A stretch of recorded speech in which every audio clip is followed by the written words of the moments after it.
going on, all you wonderful A-plusers out there? It is I, Stuart, here once again to give you guys another Kamen Rider Saber review.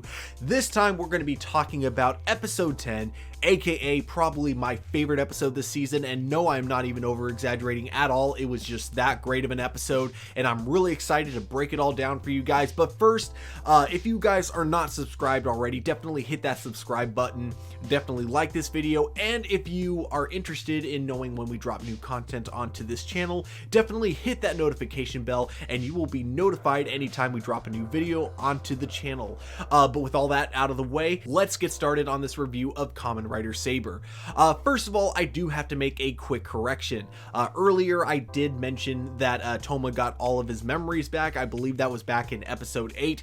I was completely wrong about that. Like, he did get some of his memories back, and it gets explained in this episode that he gets a little bit of his memory back after every episode, but I believe the way I articulated it previously was by saying he got all of his memories back. Not true. So I definitely apologize for that. I feel like I do often make a lot of corrections to myself on the show. I do try to pay really close attention to every episode, so I do apologize for those moments where I misunderstand something that's going on in the show. You know, I don't know if it's maybe the translation didn't like go through correctly, or maybe I'm just reading it wrong, but either way I do apologize, and I'll try to constantly make sure I'm correcting myself if I ever do make more mistakes in the future. But let's break this episode down now and talk about how, even from the beginning of this episode, like I don't normally talk about the openings because it's just, you know, the same dude constantly like talking about, you know, what we might be able to expect in this upcoming episode. But for this one in particular, I do like how they did something slightly different by having a very cheesy kind of drastic change in the lighting and tone of his voice. You know, it was really silly but really fun, and definitely helped set the mood for the episode, even if it was done in such a silly manner. So the very beginning of this episode, it started off kind of interesting because there were a lot of flashbacks, and I actually was wondering for a brief moment if this was going to be a clip show episode, but that was not the case. In fact, turned out it was just kind of the writers really touching base on everything that they've been doing so far, and just kind of looking back at some of their fights and the way that their enemies have been fighting, specifically Calibur.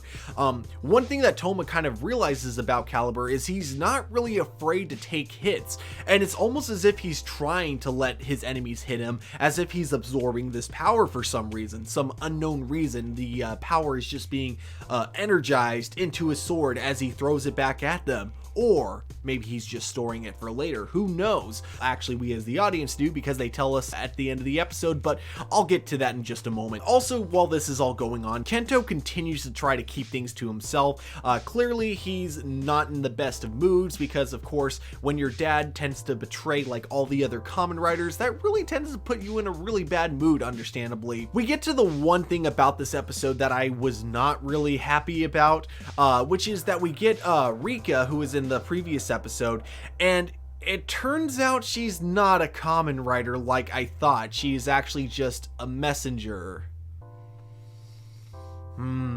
Okay, so even though I really like this episode, I do have to go on a little bit of a small rant here and say that, you know, as someone who is on a Facebook group currently where a lot of people like to discuss Kamen Riders, and who follows a lot of people on Twitter that are, again, really big fans of Kamen Rider, I can tell you there is definitely a loud voice in the Kamen Rider fan base that's been really wanting more female representation when it comes to Kamen Riders. We definitely had that last season. Even if it was only one character, she was still a great character in the show, and it was cool having a female Kamen Rider just, you know, to be there.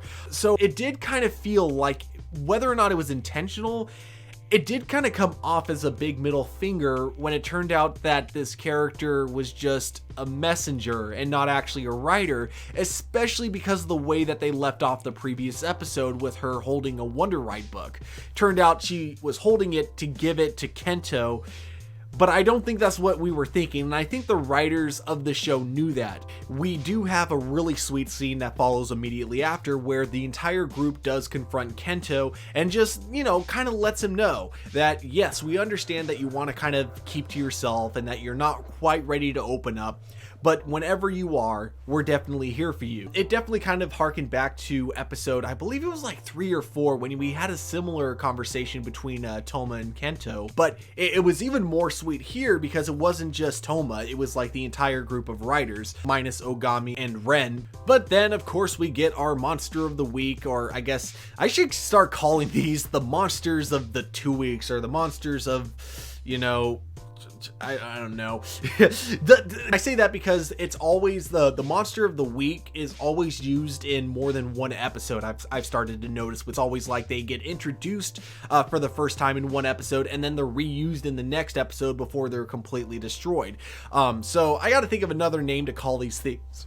It attacks the city, of course, and the writers go to stop it, and of course, much like every battle that's happened in the last 5 or 6 episodes, Calibur, of course, interferes with their fight, and then we get Kamen Rider Slash, who joins in as well, and it's an all-out brawl once again. The whole episode almost turns into just nothing but a fight scene immediately after, which I'm cool with, because one thing I gotta mention is, just like in last week's episode, the fight scenes in this episode are amazing. It's just an all-out brawl, and the way the camera captures everything is just great. And I know it's like all because like these digital effects really enhance everything, but I really do love a lot of the colorful effects and just the really fast-paced editing for these fight scenes. It just kept me on the edge of my seat the entire time, especially towards the end when the team almost defeats Calibur finally. Like, we're finally almost there after like these 10 episodes of him just kind of showing up and then leaving as things get a little too rough. I'm like just ready to watch him finally be defeated. But unfortunately, as he's about to get defeated, he collects all the power that he needs, and then the fight gets interrupted by Storius, and unfortunately, he gets away, but not before his henshin disappears, and for the first time, we see his real form. Calibur is revealed to be Daishi and not Kento's father, meaning that the whereabouts of Kento's father are still unknown. Now, this twist ending is really what brought the episode from here all the way up to here. Now, and before you were thinking like this was like a 5 or 6, like, no, this is like an 8 or a 9, you know. It was already a really fun episode. Like I said, it was mostly just a very action-packed episode, but I'm okay with that. In fact, like I kind of mentioned in the previous episode, it felt like a really nice breather for me. Although the show has been a lot better at not dropping like a textbook worth of information in every episode, it's definitely been dropping quite a bit of bombshells like one episode after another. So here it was really nice that we get like a little bit of a reveal here and there, but for the most part it was a very simple story, and it was so nice to go back to that. It kind of made it so that when the twist ending came, it was like I didn't have to like think of it as a, okay, here's another piece of information I gotta remember. It was actually like, oh my gosh, this is so cool, I didn't see this coming, you know. And I think that's what was really awesome too with the storytelling of this episode, is because they're not dumping so much exposition onto you like the entire time. It was so much more easy for me to just relax and enjoy it, and it made the twist just that much more enjoyable. But yeah, you know, those of you who are wondering who Daishi is, though, he was the original Kamen Rider Saber, and the guy that we see in the very first episode who actually rescued Toma from Calibur, meaning that it is still possible that Kento's dad was the original Calibur, and Kento's dad did still betray the Kamen Riders, as Daishi definitely heavily implies through dialogue, but we still don't know for sure, and that's kind of what intrigues me the most now, is they're you know, as soon as they unveil like one big mystery that's been like, you know, lurking throughout the season, all it does is kind of give you a bunch more questions, and it makes me just really wish the next episode was already out, because now I'm just like, what the hell is going on, you know. Great episode, you know. And I think, again, my only real complaint, and it's not even necessarily in the writing, it's just more in kind of like the fact that it really felt like they were building up to something with Rika, and other than the big reveal that there's apparently another base of operation in the South Pole where there's a whole nother group of riders, the reveal that she was just a messenger and that she wasn't a Kamen Rider was kind of a big disappointment for me. But maybe other people kind of saw this coming and I'm just really dumb, I don't know. But other than that, this was almost a perfect episode, and I really hope we get more like this in the future. But at the end of the day, guys, these are just my A+ opinions. We here at A+ Opinions always want to know what you guys think, so definitely let me know in the comments below if you enjoyed this episode or not. But guys, Above all, just remember, keep it A+.